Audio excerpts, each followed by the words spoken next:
Here is Joe Hutchins with One Miss.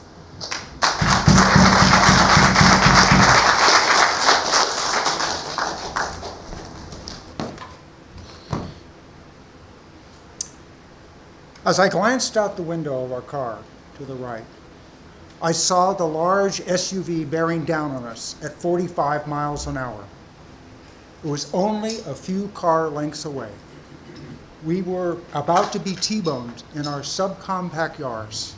My wife, Sylvia, and me were about to die. What brought us here to this point in time? Pastries. Yes, pastries. Sylvia and I love pastries. And throughout the county, we have our favorite places mapped out. In Ventura, there's the Royal Cafe.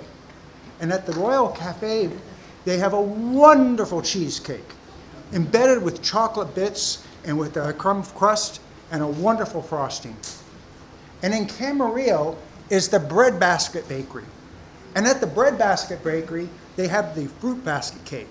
And it's a white cake with wonderful fresh fruit inside, strawberries, raspberries, blueberries. And it has a wonderful buttercream frosting. And in Moore Park, on Los Angeles Avenue, they have Carrara Pastries. And it's an Italian bakery. And there, my favorite treat is, well, just about everything. Now, if we didn't love pastries so damn much, we wouldn't have been stuck in that left turn lane in the center of Los Angeles Avenue on that busy July morning a year ago. Traffic was really heavy, and we had been waiting there for several minutes when the courteous driver of a large 18-wheeler stopped, allowing us to make a left-hand turn into the parking lot.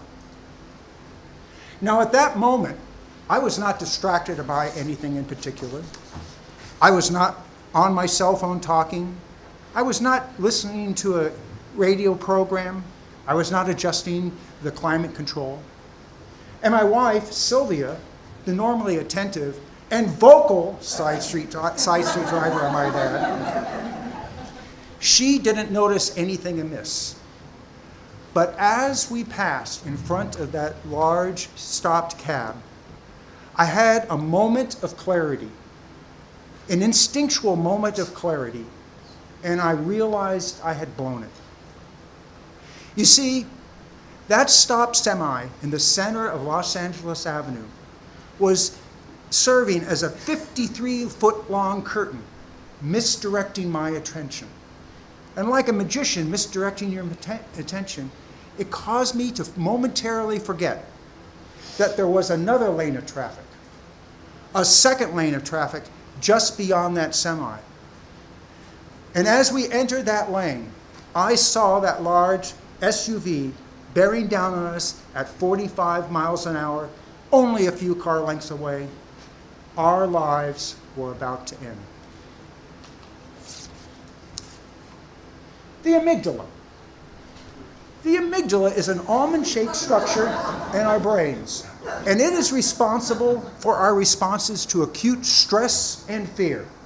And it has three primary modes: fight, freeze, or flight. Well, there was no way I was going to fight the SUV. So my amygdala was left with freeze, think of deer in the headlights, or flight, think get out of here. And in a neurological flip of a coin, my amygdala chose get the hell out of here. And I stomped on the accelerator, and somehow our small little Yaris made it into the parking lot, and I came to a stop. Officer Stoltz, he was waiting on his motorcycle next to the entrance of the parking lot. He immediately pulled me over, lights and all. Not that I was going anyplace. I couldn't breathe. I was shaking. I was going into a state of shock. White-faced and wide-eyed, he immediately launched into a monologue. I don't remember much of what he said, just fragments, oncoming traffic, large Suburban, screeching brakes, holding his breath. I think one of the reasons why he was so intense in his monologue is that he himself may have died in an accident. He was a mere few feet away from the epicenter. I was in a state of shock. I did not need him to tell me how serious this was, how close the three of us had come to dying, how lucky the three of us were to be alive. All I wanted to do was to close my eyes and breathe. Just breathe. Somehow that day, we dodged the bullet, or in this case, the Suburban. Being a technical guy, I've estimated that we escaped death that day by about 1/3 of a second. Using 1 Mississippi as a measure of 1 second, that means we escaped death by the time it takes to say 1 miss. 1 miss. Somehow, that seems appropriate because that's exactly what happened to us that day. In the time that a second hand takes to move 1 increment on the face of a clock, we would have gone from being very much alive to not being at all. It would have been that quick, that simple. But what a mess it would have been. Literally a mess. Mangled metal, broken glass and plastic, blood and body parts would have strewn Los Angeles Avenue. The driver of the SUV, he may have been injured, perhaps even killed. And there would have been collateral victims of that accident too, like my kids, Matthew and Kate. Writing a check for $307 cleared me with the authorities.